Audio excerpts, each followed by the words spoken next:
ഉള്ള എല്ലാവരോടും പറയണേ 24/3/2025 വീഡിയോ ആണ് ഇത്. എന്താ ഞാൻ പറയാനുള്ള കാരണം എന്ന് പറഞ്ഞാൽ എൻ്റെ കട നമ്മളെ കടയാണ്. റഫീഖ് അളിയനോടും സംസുഖാനോടും ഫൈസൽ ഭായിനോടൊക്കെ പറയണേ റോഡൊക്കെ ഇങ്ങനെ പൊളിച്ച് കിടക്കുകയാണ്. ഇപ്പം നമ്മളെ ഫൗണ്ടനിലുള്ള കടയാണ്, ബോംബെ ജംഖാൻ്റെ അവിടെ. ഈ പാവം ചെറുക്കപ്പം എന്നോട് ഉച്ചക്കൊണ്ട് പോകാൻ വിളിച്ചിട്ട് പറഞ്ഞ് ഇളനീ വണ്ടി വന്നിട്ട് അവിടെ ഇളനീം കാലിയാക്കിയിട്ട് ആരാണ് ബൈക്കുമ്പോൾ വന്നിട്ട് രണ്ടാൾ വന്നിട്ട് ഈ 1-2 കൊല വണ്ടിയുടെ ബാക്കിൽ വെച്ചിട്ട് അതുകൊണ്ടേ നിങ്ങളൊന്ന് ആലോചിച്ച് നോക്കാണ്. അതിൻ്റെ ശേഷം ഇപ്പോൾ ബിസ്ലറീൻ്റെ ബോക്സ് ഉണ്ടായിരുന്നു, അതൊക്കെ ഇതൊക്കെ കീറി പൊളിച്ചിട്ട് ആ ബിസ്ലറീൻ്റെ ബോക്സും കൊണ്ടുപോയി. പിന്നെ ഇരിക്കണ സ്റ്റൂളുണ്ടായിരുന്നു, അതും കൊണ്ടുപോയി.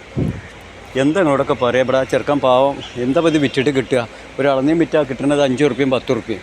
വൈകുന്നേരം വരെ ഒരു 50 വിറ്റാൽ ഒരു 500 ഉറുപ്പ്യ കിട്ടുക. അതുകൊണ്ട് ആ പാവം ഇപ്പോൾ അവിടെ പോയിക്കാണ്. ഞാനിപ്പോൾ നോമ്പറക്കാൻ പോകുന്ന സമയമായി. ആ കുട്ടി ബംഗാളിയാണ്, എന്നാലും ആ പാവം എപ്പോഴും നോമ്പ് വലിക്കും, നോമ്പൊന്നും വിടലില്ല.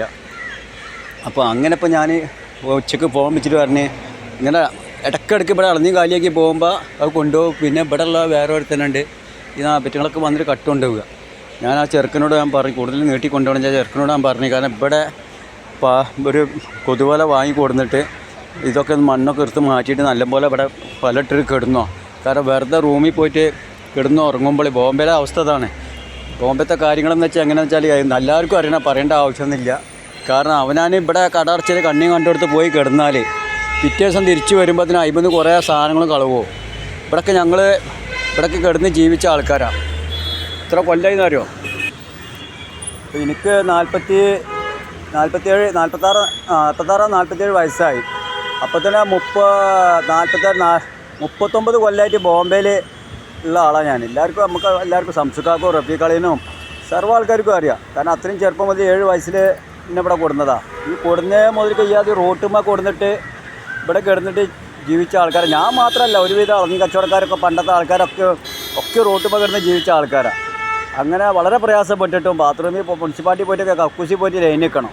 എന്നിട്ട് കക്കൂസി പോയി ലൈൻ വെക്കുമ്പോൾ അവിടെ തൂറാൻ പോയി കഴിഞ്ഞാൽ അവിടെ അങ്ങനെ തൂറിക്കൊണ്ടിരിക്കുന്ന സമയത്ത് വാതിലായിട്ട് അടച്ച പാടന്നെ ചെറുക്കുമ്പോൾ ഇരുന്ന് തൂറിയിട്ടുണ്ടാവില്ല. അവിടെ ഇരുന്നിട്ടുള്ള കാര്യം പറയണേ. അത് നിങ്ങളാരും ഇപ്പോൾ പറയണത് എന്താ? ഞാൻ അത് ഗ്രൂപ്പിലും ഇടുന്നുണ്ട്, യൂട്യൂബിലും ഇടുന്നുണ്ട്.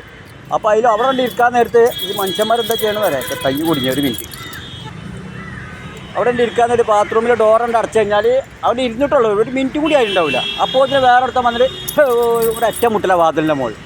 അപ്പോൾ ഈ വരുന്നത് അതവിടെ സ്റ്റോപ്പാവും.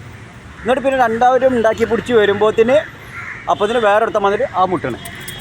ഇങ്ങനെ വാതിൽ മുട്ടിയിട്ട് മനുഷ്യനെ അങ്ങനെയൊക്കെ ജീവിച്ച് പോയ ആൾക്കാരാണ് ഈ ബോംബെയിലൊക്കെ. നമ്മളെ വാപ്പൊക്കെ 1961 വന്ന ആൾക്കാരാണ്. അവരൊക്കെയാണ് ഞങ്ങളൊക്കെ ഈ ചെറുപ്പം മുതൽ ബോംബെയിലേക്ക് പിടിച്ച് കൊടുത്തിട്ടത്. ജീവിതം ഒരുപാട് എന്താണെന്നുള്ളതൊക്കെ പഠിപ്പിച്ചു തന്ന കാരണം ഒരു 10 ഉറുപ്പ്യ അനാവശ്യമായിട്ട് ചിലവാക്കുമ്പോണ്ടല്ലോ അത് ഭയങ്കര ഹൃദയം വേദനിക്കാണ്. കാരണം തന്താരും തള്ളാരൊക്കെ അവരൊക്കെ അത്യാവശ്യം അന്ന് പാവങ്ങൾ കഷ്ടപ്പെട്ടിട്ട് റോട്ടുമ്മ ആയിട്ടൊക്കെ സ്ഥലങ്ങളൊക്കെ വാങ്ങിയിട്ട് തന്നിട്ടുണ്ട്. ഇപ്പം നമ്മളെ വാപ്പാക്ക് ഇപ്പോൾ വലിയ വർത്തനം പറഞ്ഞ് 2-3 ഏക്കർ വാപ്പാക്കുണ്ട്. ഉമ്മാൻ്റെ സ്വന്തം പേരിൽ വല്യപ്പ കൊടുത്ത് 2 ഏക്കറുണ്ട്. പക്ഷെ ആ മുതലിൻ്റെ മുകളിൽ നമ്മൾ തൂങ്ങാൻ പാടില്ല. കാരണം നമ്മൾ ജീവിതം എന്താണെന്നുള്ളത് നമ്മളെ കൊടുന്ന് പഠിപ്പിച്ച കാരണം ഞങ്ങളും ഇതേമാതിരി ഇപ്പോഴും ഞാൻ തെങ്ങുമ്പോൾ പോയി കൊത്തിപ്പിടിച്ച് കയറുകയാണ്. എല്ലാവർക്കും വരെ പിന്നെ പറ്റും. ഞാൻ തെങ്ങിൻ്റെ മുകളിൽ ഇപ്പോഴും ജീവിച്ച് വരല്ല. കാരണം എൻ്റെ വാപ്പാക്ക് കുറേ മുതലുണ്ട്, എൻ്റെ അമ്മക്ക് കുറേ സ്വത്തും മുതലുണ്ടെന്നും പറഞ്ഞിട്ട് അതിൻ്റെ മുകളിൽ തൂങ്ങാൻ നിൽക്കരുത്. നമ്മൾ സ്വന്തം എൻ്റെ വാപ്പ എന്നോട് പറഞ്ഞിട്ടുണ്ട്. എൻ്റെ വാപ്പ എപ്പോഴും നല്ല വർത്തമാനം പറയില്ല, നല്ല അനങ്ങിയ ചീത്ത പറയാം, ആട്ടിയണ്ട് വിടും. എൻ്റെ വാപ്പയുടെ സ്നേഹത്തോടെ എൻ്റെ വാപ്പ ഇതിലേക്ക് സംസാരിച്ചില്ല. സംഭവം എന്താണ്? അതിൻ്റെ ഉള്ളിൽ വാപ്പയുടെ ഹൃദയം നല്ല ശുദ്ധമാണ്, നല്ല ശുദ്ധ മനസ്സാണ് എൻ്റെ വാപ്പയുടെ. ആരെയും അങ്ങനെ എല്ലാവരും നേരായി കാണണം, അങ്ങനെ ഒരു മനുഷ്യനുള്ള ഒരാളാണ്. എല്ലാവരും ഒരാൾ മേലില്ല. പക്ഷെ അത് തെറ്റ് ചെയ്താൽ ഏത് വാപ്പയുടെ മുന്നിൽ എൻ്റെ വാപ്പ ചീത്ത. അപ്പോൾ എൻ്റെ വാപ്പ നല്ല പൊളിച്ച ആട്ടിലിട്ടുണ്ട്. അവിടെ നായി എന്താണ്ടാ പറഞ്ഞാൽ കേൾക്കാത്ത നസ്രാണി അങ്ങനെ എന്നൊക്കെ നല്ല വർത്തമാനം. പക്ഷേ ആ പേടി കൊണ്ട് എന്തായി നമ്മൾ തെറ്റിലേക്ക് പോവാതെ ജീവിതം നല്ല രീതിയിൽ കൂടെ ജീവിച്ച് പോരാനുള്ള ആ ഒരു ഭയം ഉപ്പാൻ്റെ ഭാഗത്തു നിന്നുണ്ടായ കാരണം ഇതുവരേക്കും ഞങ്ങളാരും ബോംബെയിൽ വന്നിട്ട് തെറ്റ് ചെയ്യാതെ പടച്ചോൻ്റെ വേണ്ടുകൊണ്ട് ഞാനും മാത്രമല്ല അനവധി സംസ്കൃതിയും എല്ലാവരും ഉണ്ട്. ഒരാളെ പേര് പറയാൻ ഇഷ്ടം പോലെ പറയണ്ട. അവരൊന്നും അന്നത്തെ മാതാപിതാക്കൾ വാപ്പാർ രക്ഷിതാക്കൾ കൊടുന്നിട്ട കാരണം കൊണ്ട് അവരൊക്കെ ഭയം കൊണ്ട് എല്ലാവരും നല്ല രീതിയിൽ ജീവിച്ച് പോയിക്കൊണ്ടിരിക്കുക ഇതുവരെയും. കാരണം തെറ്റ് കണ്ടു കഴിഞ്ഞാൽ വാപ്പ അപ്പം ചീത്തരാവും. അത് കാരണം നിങ്ങൾ ബോംബെയിൽ വിടക്കാവാൻ അതിനത്രയും സമയം വേണ്ട. കാരണം ബോംബെ തനി വിടക്കിട്ട സ്ഥലമാണ്.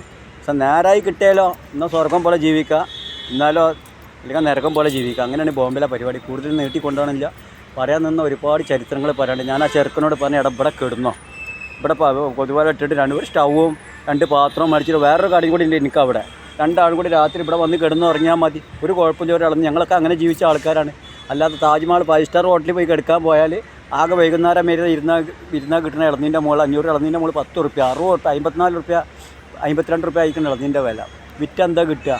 എന്നിട്ട് കിടന്ന് ഉറങ്ങും. പോയിട്ട് ഇവിടെ ഇപ്പോൾ ചെക്കൻ്റെ എല്ലാ സാധനം കളവ് പോയി. ആരോടാ പറയുക? ഇപ്പോൾ ഞാൻ മഗ്‌രിബിൻ്റെ സമയമായി അങ്ങോട്ട് പോകണം, ഇവിടെ അടുത്തേക്ക് പള്ളിക്കലേക്ക്. സല്ല ഞാൻ കൂടുതൽ പറഞ്ഞില്ല, കാച്ചാൽ പറയുമ്പോൾ ഇങ്ങനെ പറഞ്ഞുകൊണ്ടേയിരിക്കണം. അതിൻ്റെ ഒരു സ്വഭാവമാണ്. Okay bye, thank you. നമ്മുടെ യൂട്യൂബ് ചാനലാണെങ്കിലും ബോംബെ മാനു എന്നാണ്. അല്ല യൂട്യൂബിൽ നിന്ന് എല്ലാം കിട്ടാൻ വേണ്ടിയിട്ട് വീഡിയോ എടുത്ത് വിടണമല്ല കേട്ടോ. കാരണം ജീവിത ചരിത്രങ്ങളൊക്കെ ജനങ്ങളൊന്നും എല്ലാവരും ഓരോ മനുഷ്യൻ്റെ യഥാർത്ഥ സംഭവങ്ങളൊക്കെ ഒന്ന് അറിഞ്ഞിരിക്കണം, അതുകൊണ്ട് വിടുന്നതാണ്. അല്ലാതെ കുറേ ആൾക്കാർ ഇങ്ങനെ ഡിങ്കോടോ ഡാൻസ് കളിച്ചിട്ടൊക്കെ കുറേ ഉണ്ട്. ആ പരിപാടിക്കൊന്നും നിന്നെ കിട്ടില്ല. എല്ലാ കാര്യവും തുറന്നു പറയുക ഏതൊരു വാപ്പാനോടും. അത് ചെറുതായിട്ടുള്ള കൂട്ടി പറഞ്ഞ പരിപാടിയൊന്നും എനിക്കില്ലാതെ ഉള്ള യഥാർത്ഥ സംഭവം എന്താണ് അത് ഏതൊരു മനുഷ്യൻ്റെ മുന്നിൽ തുറന്നു പറഞ്ഞതാണ്. എൻ്റെ സ്വഭാവം യഥാർത്ഥം. ഞാൻ എല്ലാ കാര്യം ആരും മുഖത്ത് നോക്കി പറഞ്ഞു. ഓക്കെ ബൈ, ഇൻഷാ അല്ലാഹ്. അസ്സലാമു അലൈക്കും.